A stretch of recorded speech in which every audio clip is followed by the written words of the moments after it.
बिस्मिल्लाहिर्रहमानिर्रहीम। अस्सलाम वालेकुम जी, मैं हूं आपका होस्ट चौधरी इरफान ज़हीर। आपको sports on PSL special transmission में वेलकम कहते हैं जी। कल हमने डबल हेडर देखा जी और हमने देखा कि बड़ा ज़बरदस्त किस्म के मुकाबले देखने को मिले। पहला मैच जो कोयटा ग्लैडिएटर और मुल्तान सुल्तान के दरमियान था, बेसिकली मुल्तान सुल्तान के लिए वो डेड रबर था, बट ऑब्वियसली प्राइड के लिए वो खेल रहे थे। बट हसन नवाज़ ने एक दफ़ा अगेन उन्होंने कोयटा की तरफ से तीसरी दफ़ा इस पीएसएल में मैच विनिंग इनिंग खेली और अपनी टीम को विक्ट्री दिलवाई और 2 विकेटों से कोयटा ग्लैडिएटर ने विक्ट्री अपने नाम की।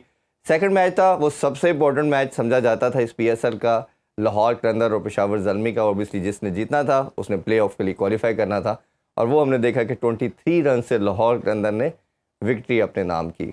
और आज भी लास्ट मैच खेला जाएगा ग्रुप स्टेजेस का। वो हम देखते हैं कि कराची का मैच होगा जी, ओबियसली इस्लामाबाद यूनाइटेड के दरमियान, और ये डिसाइड करेगा कि प्ले ऑफ में सेकंड पोजीशन पे कौन सी टीम अपनी जगह बना पाएगी। इन सब पे डिस्कशन करेंगे जी। हमें डिस्कशन के लिए दोबारा ज्वाइन कर चुके हैं हमारे अपने one and only Umar Akmal. अस्सलाम वालेकुम उमर भाई। सबसे पहले बताइए, तबीयत अब आपकी ठीक है जी? अल्लाह का शुक्र है, बहुत बेहतर है। और आपसे भी माजरत करता हूँ, देखने वालों से भी माजरत करता हूँ कि मैं नहीं आ सका क्योंकि तबीयत बहुत ज़्यादा ख़राब थी और इंशाल्लाह ताला भी आपको ज्वाइन करेंगे। नहीं, वो बिल्कुल हमारी दुआ आपके साथ है और कल सबने बड़ा मिस किया आपकी प्रेजेंस को।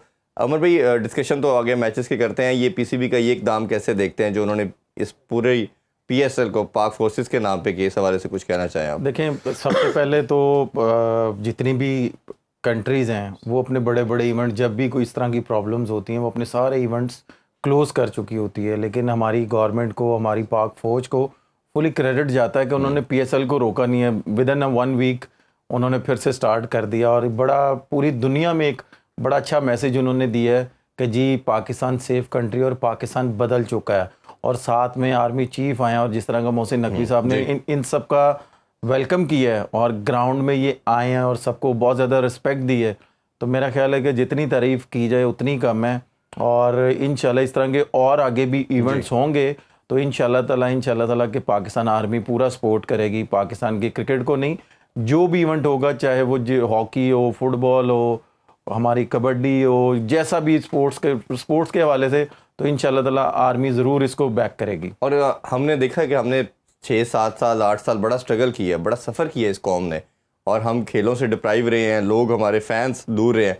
और अभी जिस तरह पिंडी स्टेडियम की बात करें, जिस तरह last match even war start हो चुकी थी, समहाउ जो लोग जैम पैक थे उसी तरह वापस आए हैं, तो ये बताती है कि हमारी कौम कितनी जिंदा दिल है। देखें, हमारी कौम तो जिंदा दिल है। जैसे हम लोग कहते हैं ना कि हम लोग पाकिस्तान आर्मी से ही हम लोग हैं और पाकिस्तान में हम बहुत ज़्यादा इंजॉय कर रहे हैं, खेल रहे हैं, अपनी फैमिली के साथ इंजॉय कर रहे हैं, बच्चों के साथ।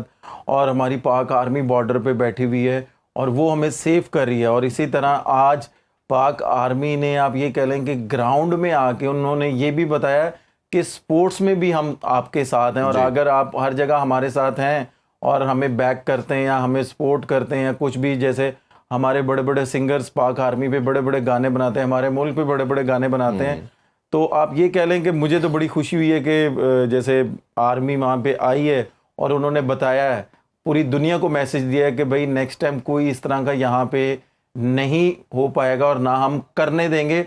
स्पोर्ट्स को भी हम साथ लेके चलेंगे और उन्होंने ये साफ क्लियर कह दिया है कि भाई पाक आर्मी जहां मुश्किल होगी किसी भी स्पोर्ट्स पे, तो पाक आर्मी वहां पे अपनी अवेलेबिलिटी शो करेगी। बिल्कुल ऐसे ही। अच्छा उमर भाई, इसकी बात तो करते ही हैं, एशिया कप के हवाले से आज अपडेट है, आई एम श्योर हम वो भी बात ज़रूर करना चाहेंगे। सोर्सेज ये बता रहे हैं, न्यूज़ ये आ रही है कि भारत एशिया कप से पुल आउट कर रहा है। 2 रीज़न नज़र आती हैं। एक तो उसने हाइब्रिड मॉडल के तहत क्रिकेट अब अपने कंट्री में हमारे साथ मैचेस बाहर खेलने थे। बहुत से लोगों का मानना था, पहले ही मानना था, कि ये कोई बहाना तलाश करके ये किसी तरह उससे एग्जिट करेगा, ये अपने घर से कहीं बाहर जाके खेलेगा नहीं। और अब वो अपने आप को पुल आउट कर रहे हैं जी कि हमने पाकिस्तान के साथ नहीं खेलना। ये जो स्पिरिट ऑफ गेम के कितना अगेंस्ट है, जो जेंटलमैन गेम की बात करते हैं, क्रिकेट जो हमेशा बात की जाती है, स्पोर्ट्स हमेशा सेपरेट रखना चाहिए पॉलिटिकल चीज़ों से, रिलीजन से, तो ये किस तरह नुकसान पहुंचाएगी क्रिकेट को? इरफान भाई, मेरा ख्याल है कि अभी उन्होंने अनाउंस नहीं किया। न्यूज़ आना शुरू हो गई है कि उन्होंने, अभी न्यूज़ जब आएगी ना तो तब हम इस पे बात करेंगे। आ चुकी है, आज उनके मीडिया ये कर रहे हैं। आज अगर उनका मीडिया ये कर रहा है बात, तो जब तक प्रॉपर चीज़ ये बाहर नहीं आएगी ना, तो इस चीज़ पे बात करना ही मेरा ख्याल है कि फजूल है। जब तक ये बात बाहर आएगी उसके बाद अगर हम इस पे बात करें या कुछ ऐसी चीज़ करें। हाँ, मैं ये यहाँ पे ज़रूर कहना चाहूँगा कि जो भी स्पोर्ट्स एक्टिविटीज़ होती हैं उसको पॉलिटिक्स से थोड़ा सा दूर रखा जाए और पूरी दुनिया को एक मैसेज जाना चाहिए कि भाई स्पोर्ट्स जो है वो स्पोर्ट्स या पॉलिटिक्स जिसके साथ भी मुख्तलिफ कंट्रियों की आपस में होती है, लेकिन वो जहाँ पे स्पोर्ट्स एक दूसरे के साथ खेलनी पड़ती है उनको, तो वो खेलते हैं। ये सिर्फ आई डोंट नो कि यहाँ पे क्यों नहीं ऐसा हो रहा। ये जब प्रॉपर न्यूज़ बाहर आएगी तो फिर इस पे बात नहीं, वो मेरा ख्याल है करेंगे ज़रूर, क्योंकि 2 वीक पहले अगर सुनील गावस्कर साहब के भी हमने स्टेटमेंट के हवाले से बात की थी, वो उसी की कड़ी थी। वो ऐसे बात नहीं, कितना सीनियर क्रिकेटर अगर बात कर रहा है तो इसका मतलब ये था कि उनको पीछे उनकी गवर्नमेंट की तरफ से मैसेज था या बोर्ड की तरफ से था कि आप, और ये भारतीय करते ही ऐसे हैं कि पहले एक न्यूज़ को मार्केट में फ्लोट करके देखते हैं वो कैसे सर्कुलेट आती है, रिस्पॉन्स कैसा आता है लोगों का, फिर वो चलते। खैर ये जब आएगा उस पर मज़ीद हम डिस्कशन करेंगे। PSL की तरफ आते हैं जी। पहले जो कल लास्ट मैच हुआ उस पर बात करते हैं। डिसाइडर मैच था, बड़ा इंपॉर्टेंस रखता था ज़ल्मी के लिए भी, लाहौर कलंदर के लिए भी। आल-दो के जिस तरह बारिश हुई और उसके बाद ज़बरदस्त किस्म की परफॉर्मेंस दी, अब हमारे ग्राउंड स्टाफ को भी कहना चाहिए कि उन्होंने मुमकिन किया कि मैच हो पाएगा।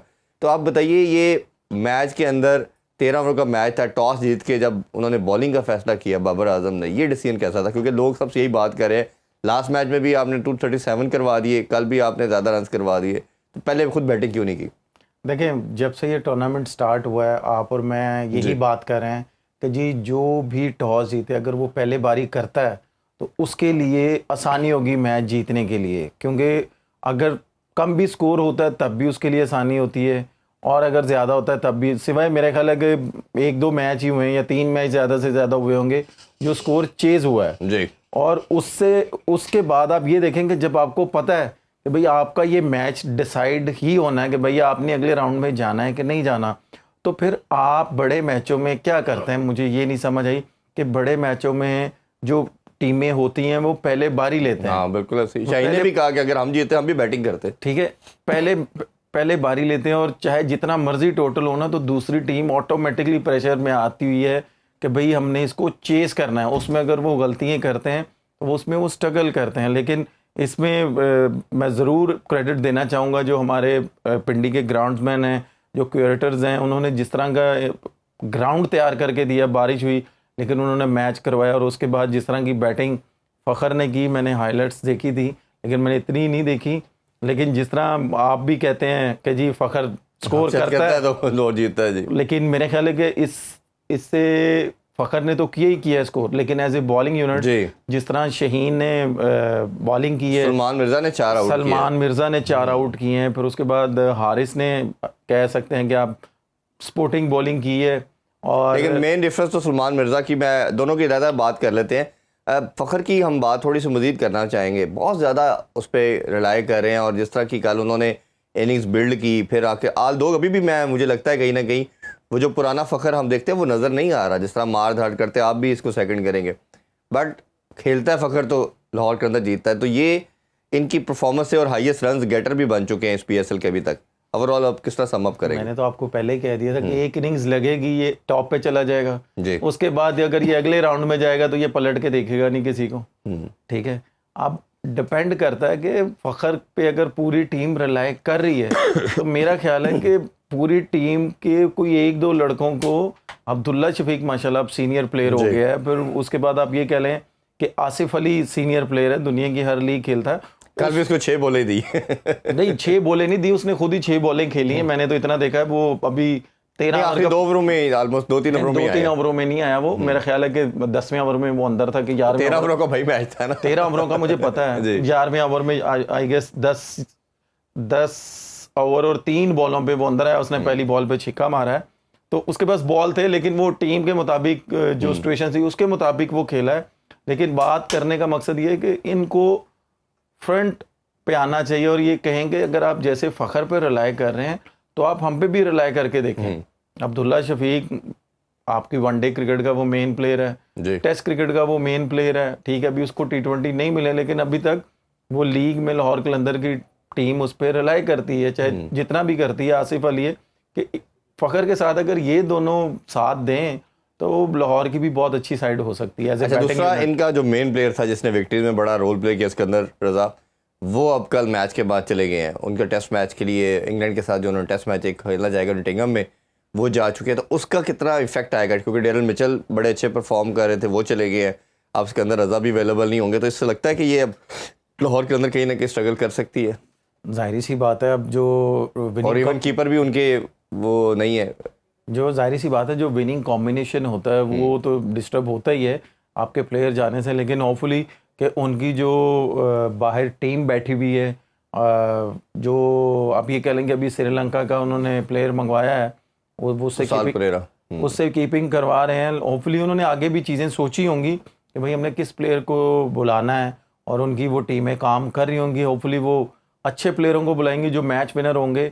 लेकिन ये है कि थोड़ा सा उनको जल्दी अगर बुला लेते और टीम के साथ जेल कर लेते और प्रैक्टिसें करवाते तो ज़्यादा अच्छा होता। बिल्कुल। अच्छा, ये सलमान मिर्ज़ा कल मैन ऑफ द मैच रहे, और जहाँ बाकी तमाम बॉलर समहाउ स्ट्रगल करते हुए नजर आए, उसने बड़े शानदार स्पेल किया, 4 मेन विकेट्स ली। क्या आपको लगता है कि एक लड़का 2021 में खेला, 4 साल बाहर बैठा रहा, 4 साल के बाद वो खेल रहा था, उनसे ये क्वेश्चन भी पूछा गया कितना मुश्किल था डगआउट में बैठे रहना और देखते रहना, फिर आना परफॉर्म करना, किस तरह का आपको ये टैलेंट नज़र आया? देखिए, टैलेंट तो था उसमें, और वो उसने इम्प्रूव किया और सबको दिखाया भी उसने।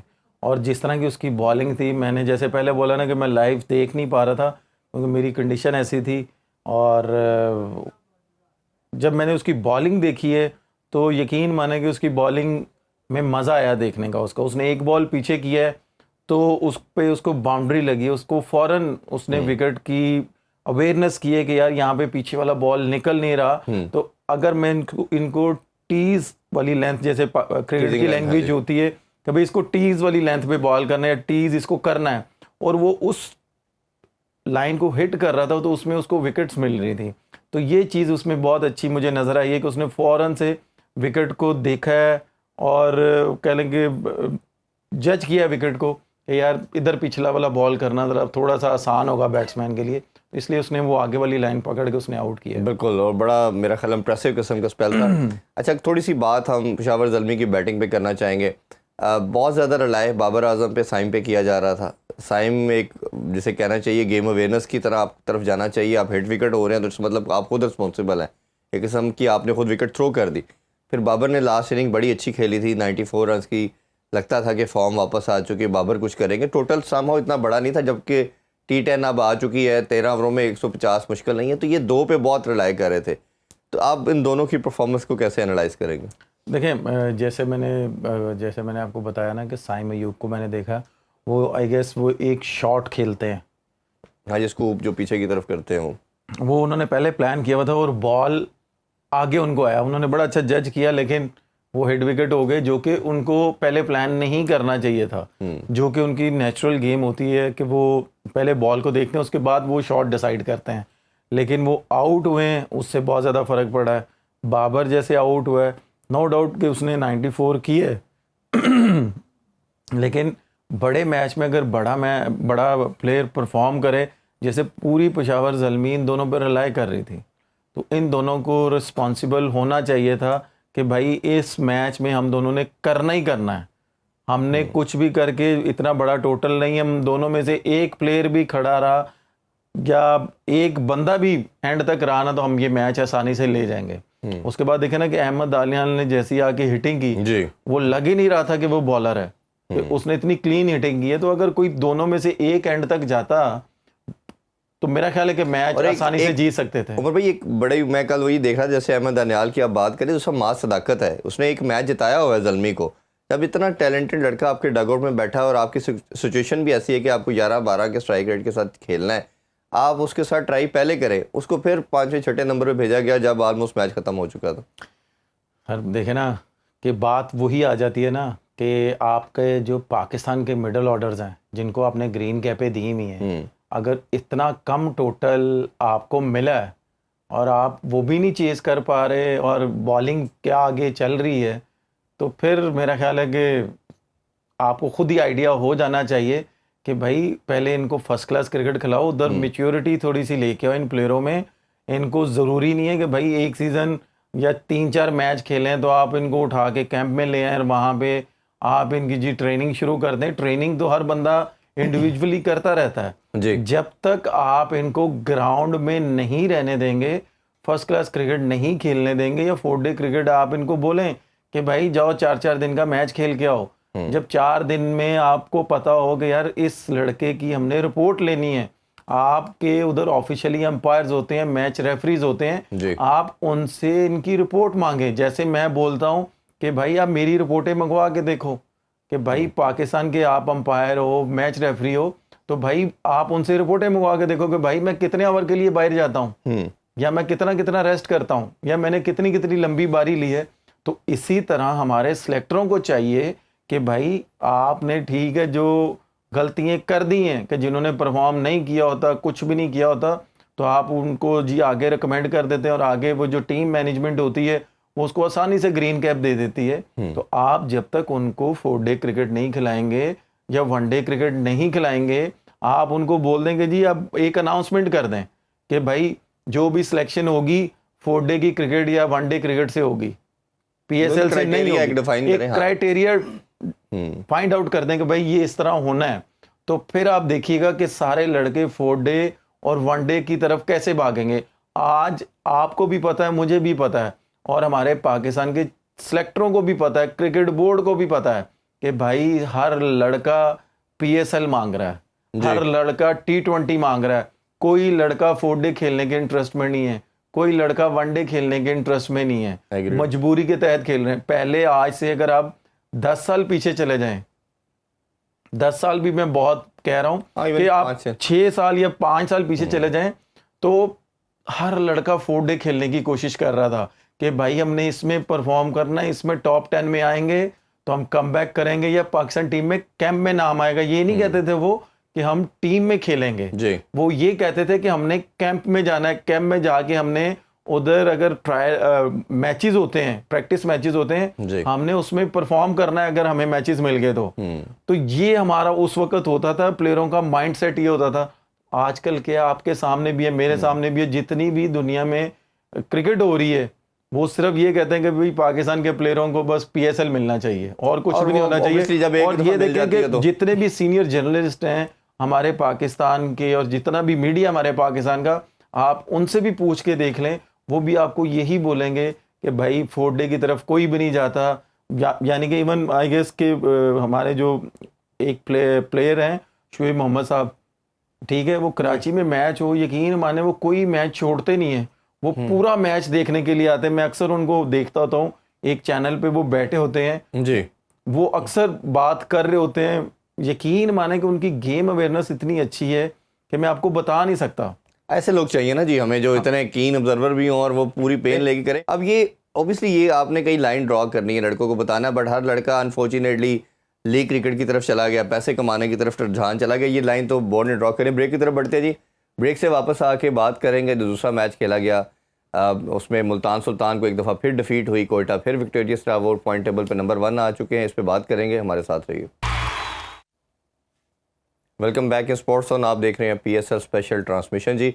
अमर भाई, दूसरा मैच जो खेला कल गया, उसमें ओबियसली प्राइड के लिए खेलना था। मुल्तान सुल्तान ने सिर्फ एक मैच जीते हुए थे, टोटल अच्छा कर लिया 185 का, बट यासर खान अच्छा खेले, तैयब ताहिर अच्छा खेले, बट कोई बड़ी इनिंग्स नहीं खेल पाया जिसे कहना चाहिए। बट फिर भी एक मोर देन रीज़नेबल टोटल की तरफ वो पहुँच गए 185 तक।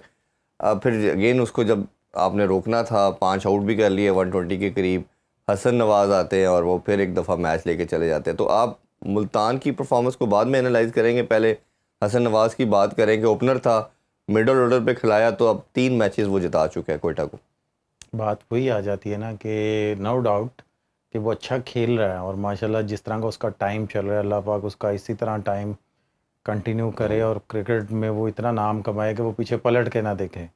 और रही दूसरी बात, जैसे आप कह रहे हैं कि मिडल ऑर्डर में उसको चांस दे रहे हैं, वो खिला रहे हैं, तो भाई अगर आप ये मिडल ऑर्डर इतना अच्छा खेल रहा था तो फिर आपने इसके साथ ज्यादती क्यों की? न्यूजीलैंड में आपने इसको ओपनर खिला के, हालांकि वह तो ओपनर ही था, है वो ओपनर ही, चाहे कुछ भी है, लेकिन बात करने का मकसद ये है कि या तो फिर आपको इतना पता होना चाहिए कि भाई कौन सा प्लेयर नया बॉल खेल सकता है। जैसे मैं आपको कहता हूँ, नया बॉल खेलना इतना आसान नहीं है और नया बॉल करवाना भी इतना आसान नहीं है, ठीक है। पुराना बॉल जब रिवर्स स्विंग होता है उसको भी करवाना इतना आसान नहीं है और रिवर्स स्विंग को खेलना भी इतना आसान नहीं है, बिल्कुल, ठीक है। अगर ये अच्छा कर रहा है, नंबर 4 पे अच्छा कर रहा है, तो फिर आपको वहां पे नंबर 4 पे खिलाना चाहिए था ना इसको। आपने इधर इसको कैंप करवाया। वही बात आ जाती है कि रजाक भाई ने इसमें क्या चीज़ नोट की, जो सिलेक्टरों ने रिकमेंड किया था या रजाक भाई के हैंड ओवर किया था, तो रजाक भाई का तो माशाल्लाह इतना बड़ा नाम है, इतनी ज़्यादा गेम अवेयरनेस है, इतनी ज़्यादा उन्होंने क्रिकेट खेली भी है, पाकिस्तान को जितवाने में उनका अहम रोल था। तो रजाक भाई ने क्या इसमें चीज़ नोट की? अगर रजाक भाई ने की होती तो रजाक भाई रिकमेंड करते आगे कि भाई इसको नंबर 4 पे खिलाना या नंबर 5 पे खिलाना या नंबर 6 पे खिलाना आप इसको, ठीक है। आपने सिर्फ वो हिटिंग का ही कैंप लगाया हुआ था कि भाई बॉल को मारना। आप थोड़ा सा ये भी तो जज करते हैं कि भाई ये कैसा प्लेयर है या कुछ भी। इनके मेरा ख्याल है, जहाँ तक मेरा आइडिया, कि इनके प्रैक्टिस मैच भी हुए होंगे जी, ऑब्वियसली, बिल्कुल, ठीक है। अगर वो नहीं हुए होंगे तो या इन्होंने नेट में भी प्रैक्टिस की होगी, पुराना बॉल भी रजाक भाई ने देखा होगा इसको खेलते हुए, या नया बॉल भी खेलते हुए देखा होगा। एक प्लेयर की आई होती है कि भाई ये प्लेयर किस तरह का है और ये कैसा परफॉर्म कर सकता है किस नंबर पे।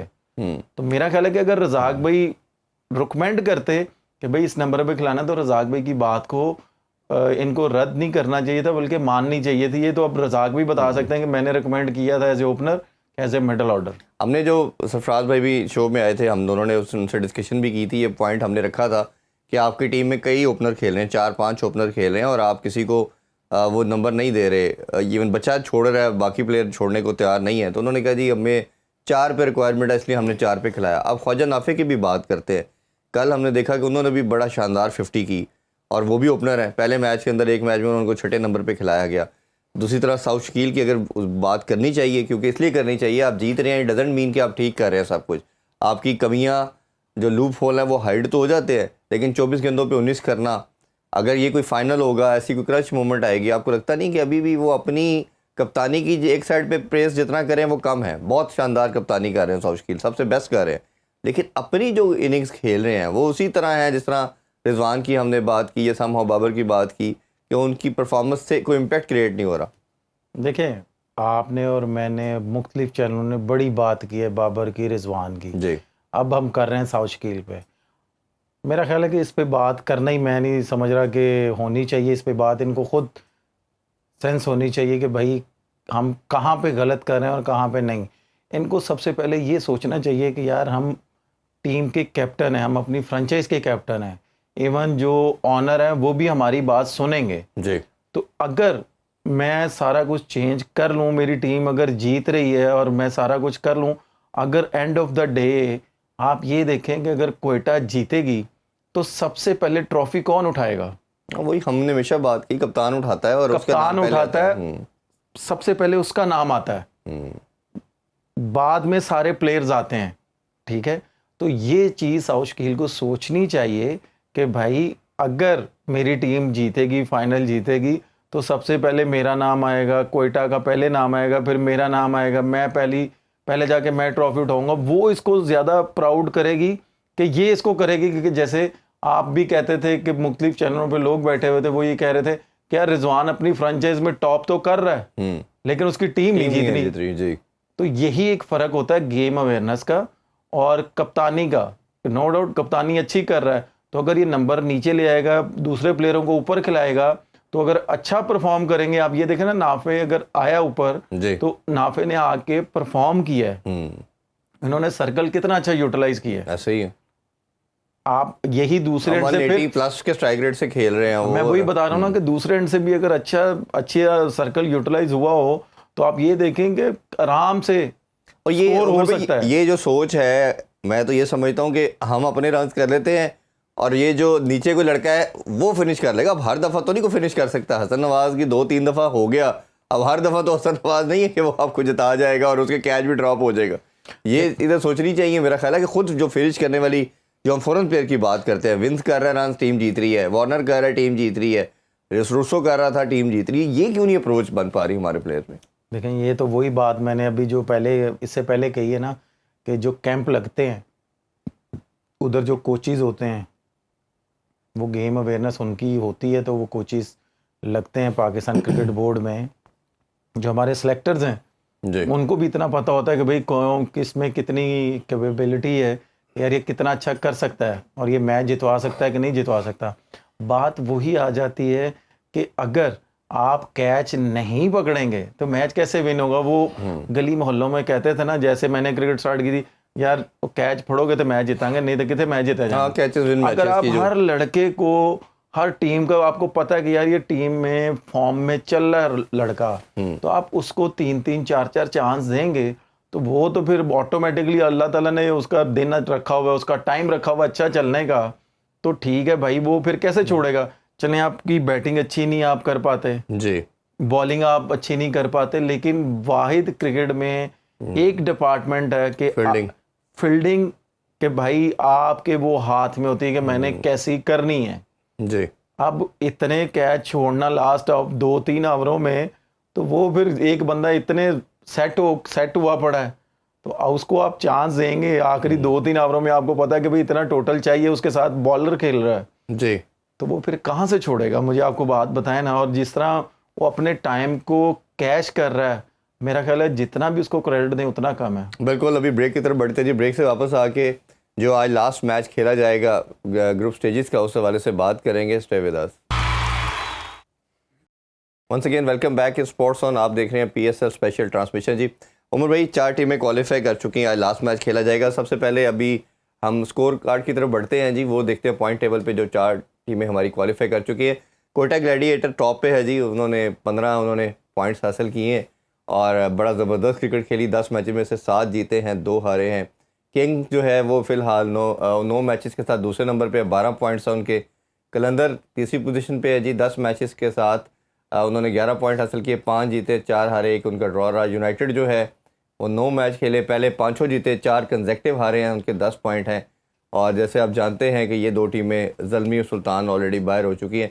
आज का मैच उमर भाई इसलिए इंपॉर्टेंस रखता है कि जो टीम जीतेगी वो प्लेऑफ के लिए तो क्वालिफाई करेगी, प्लस उसके पास ये फ़ायदा हो जाएगा कि अगर वो जो क्वालिफायर खेला है इन्होंने, जीते हैं तो डायरेक्ट फाइनल में चले जाएंगे, अगर हारते हैं तो उनके पास एक ऑप्शन होगी कि वो एलिमिनेटर के अंदर दोबारा खेल के जीत के वो फाइनल में आ सकते हैं। तो उस लिहाज से आज बैटल है आज के मैच की। देखें, सबसे पहले तो जिन 4 टीमों ने अगले राउंड में क्वालिफाई किया है, उनकी टीम को, उनके कोचिंग स्टाफ को, उनके कप्तान को, उनके ऑनर्स को मेरी तरफ से कॉन्ग्रेचुलेशन। और जिस तरह की उन्होंने क्रिकेट खेली है और वो डिज़र्व करते थे, जैसे आपने भी मैंने भी पूरे PSL में बोला है यार ये लड़के अगर परफॉर्म करेंगे तो टीम जीतेगी। लेकिन अब जो ये खेलेंगे ना क्रिकेट, इनको वो प्लेइंग 11 खिलानी चाहिए कि जो कि आपको पता हो कि भाई फाइनल तक यही चलनी है। आप ये 4-4 5-5 चेंजेस ना करें या 2-2 3-3 चेंजेस ना करें, सिर्फ अब फाइनल 11 को लेके साथ चलें। मैक्सिमम बॉलर अगर कोई स्ट्रगल कर रहा है, एक बॉलर को रखें स्टैंड बाई पे और एक बैट्समैन को रखें स्टैंड बाई पे। ये 3-3 4-4 चेंजेस वाला वो टाइम नहीं रहा। आप तो ऑब्वियसली आपके लिए डू एंड डाई। और एक चीज़ अक्सर लोगों ने ये पूछा भी कि किसी मैच के अंदर आप 2 फॉरेन प्लेयर खेल रहे हैं, किसी टीम की तरफ से 3 खेल रहे हैं, 4 है, तो उसकी क्या रीज़न है। ये कमेटी जो है PSL की, उसने अभी अप्रूव किया है ये सारी सिचुएशन के बाद, क्योंकि कई टीमों के पास फॉरेन प्लेयर नहीं आ सके, तो ये 1 टाइम अप्रूवल मिली है। अगर आपके प्लेयर पूरे नहीं हो रहे तो आप लोकल प्लेयरों के साथ भी टीम कम्बिनेशन बना सकते हैं। इस वजह से आपको किसी टीम में 2 या 3 या 4 प्लेयर डिफरेंट नज़र आ रहे हैं, वो जो मैंडेटरी 4 वाला सीन था वो नहीं है। अच्छा, आज के मैच की अगर थोड़ी और बात करें, शदाब का बताया जा रहा है कि फ़िट हो चुके हैं, वो आ चुके हैं। कम्बिनेशन उनका ऑब्वियसली दोनों टीम का थोड़ा था होगा, लेकिन अच्छी चीज़ ये है दोनों साइड की बात करें, कराची भी समहाउ अपने फ़ॉरेन प्लेयर बुलाने में कामयाब हो चुकी है। इनके वो प्लेयर तो नहीं आए जो पहले थे, बट ये अच्छे नाम बुला सके हैं, जिसमें हमने देखा कि एलेक्स खेल आ चुके हैं, वंडर डुसन आ चुके हैं, जिनकी पहले बड़ी परफॉर्मेंसेस और इंटरनेशनल लेवल पे भी बहुत परफॉर्म कर रहे हैं। परफॉर्मर बेसिकली इन्होंने पिक किए हैं। तो आपको लगता है कि इससे आने से मुकाबला और तगड़ा होगा? जाहिर सी बात है और तगड़ा होगा, क्योंकि वार्नर का आई गेस पहला PSL है, इसलिए वो थोड़ा सा हिचकिचा रहे थे। और जैसे सलमान भाई ने, मैं उनका एक देख रहा था स्टोरी पे कि वो वार्नर को बता रहे थे कि हमारे जो PCB के चेयरमैन है मोहसिन नकवी के साथ उनकी जूम में बात हुई और उन्होंने बताया कि भाई पाकिस्तान सेफ़ कंट्री है, और जिस तरह ये प्लेयर आए हैं जाहिर सी बात है उनको भी पता है कि पाकिस्तान की सिक्योरिटी कैसी है जी। और कुछ प्लेयर्स नहीं आए। PCB ने एक इनिशिएटिव लिया कि भाई अपनी फ्रेंचाइज़ों को उन्होंने बोला कि भाई फॉरेनर प्लेयर अगर नहीं आ रहे तो आप लोकल प्लेयर्स भी हायर करके अपना कम्बिनेशन बना सकते हैं। लेकिन फिर मैं यहाँ पे एक बात ज़रूर कहना चाहूँगा कि अगर वो नहीं आए प्लेयर तो हमारी पाक आर्मी ने ग्राउंड में अपनी अवेलेबिलिटी शो की और पूरी दुनिया को मैसेज दिया और पूरी दुनिया के प्लेयरों को मैसेज दिया कि भाई कुछ भी हो जाएगी, कुछ भी हो जाए, यहाँ पे आप लोग आके खेलें। पाकिस्तान सेफ कंट्री और पाकिस्तान काफ़ी चेंज हो चुका है और जो कि अभी और होगा। हमारी आने वाली नस्लें भी पाकिस्तान को सेफ रखेंगी और अल्हम्दुलिल्लाह के ता क़यामत तक पाकिस्तान का नारा बुलंदी रहेगा, आपको भी पता है। और ये बड़ा अच्छा इनिशिएटिव लिया है पाक आर्मी ने और पीसीबी ने मिलकर, कि पीसीबी ने पाक आर्मी को डेडिकेट किया है और पाक आर्मी ने उसे अच्छे तरीके से लिया है और आर्मी चीफ भी आए हैं, सारी पूरी आर्मी वहां पे आके बैठी है। ये बड़ा अच्छा आप कह लें कि माहौल उन्होंने एक क्रिएट किया और पूरी दुनिया को बड़ा अच्छा मैसेज दिया। बिल्कुल ऐसे ही। और पाक आर्मी के साथ जब नेशन खड़ी होती है तो फिर आप एक डिफरेंट इंटायरली इवॉल्व होते हैं एज ए नेशन भी। और सबसे अच्छी चीज़ ये है कि आज का जो मैच, आज का दिन जो है वो पाक नेवी के नाम किया गया है और हम सब उनको ट्रिब्यूट पेश करते हैं, सलाम पेश करते हैं जी। उमर भाई बहुत शुक्रिया आपके टाइम का। कल इंशाल्लाह दोबारा आप लोगों से मुलाकात होगी और अपने क्वेश्चन भी उमर भाई से जो आप करना चाहते हैं करिएगा, इंशाल्लाह कल वो भी शामिल करेंगे। अपना बहुत ख्याल रखें। अल्लाह हाफिज़। पाकिस्तान जिंदाबाद।